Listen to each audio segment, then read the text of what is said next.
Good morning, folks. My name is Chris Chandler, and I am president here at PFL. We hope that everyone had a fantastic weekend. The Dow closed lower on Friday of last week and was lower 268.14 points week over week. The S&P 500 closed higher on Friday of last week and was higher 57.84 points week over week. NASDAQ closed higher on Friday of last week and was higher 641.61 points week over week. In overnight trading, Dow futures traded lower and are expected to open down this morning 15 points.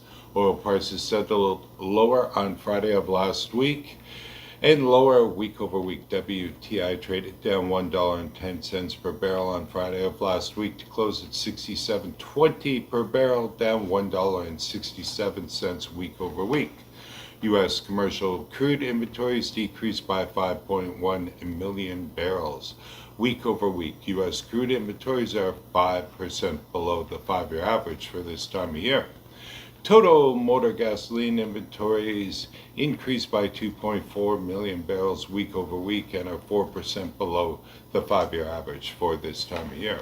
Distillate fuel inventories increased by 3.4% week over week and are 5% below the 5-year average for this time of year.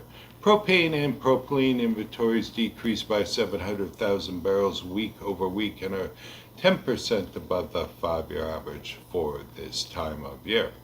Propane prices closed at 83 cents per gallon, up 2 cents per gallon week over week, and up 17 cents per gallon year over year.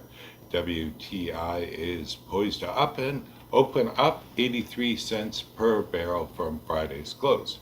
Total North America rarely wheat volumes were down 10.55% in week 49 compared to the same week last year. 11 of AAR's 11 major traffic categories posted year-over-year decreases. The most significant decrease was from coal, which was down 24.23%. North American rig count was down by 4 rigs week over week.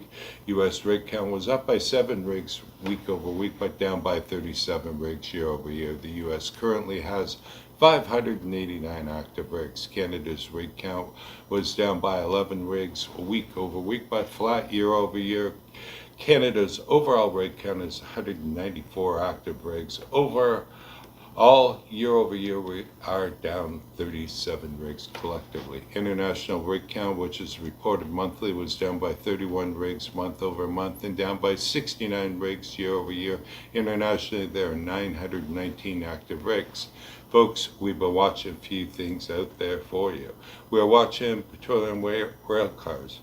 4-week rolling average of petroleum rail cars carried on 6 North American railroads fell to 29,905 from 30,090, which was a loss of 185 rail cars week over week. Read all about it in today's report.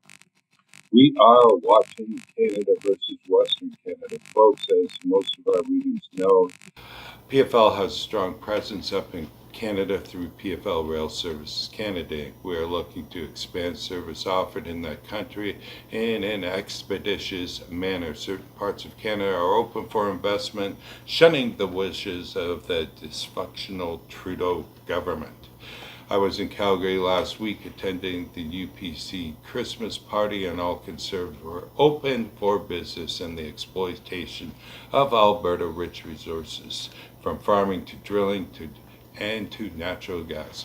Alberta wants to play, and the woke agenda is all but evaporated in Western Canada and is headed east. We are watching increased government oversight. A federal court issued preliminary injunction against enforcement of the Corporate Transparency Act. DOJ appeals.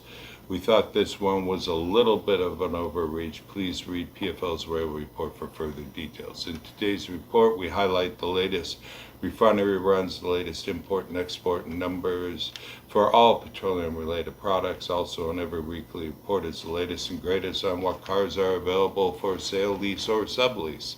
Please call PFL today for all your rail needs, including storage, leasing, subleasing, car cleaning, repair, flaring, nitrogen generation, and transloading services. We have crews ready to serve you. Have a great week, folks. Thanks for listening, and be safe out there. Thank you.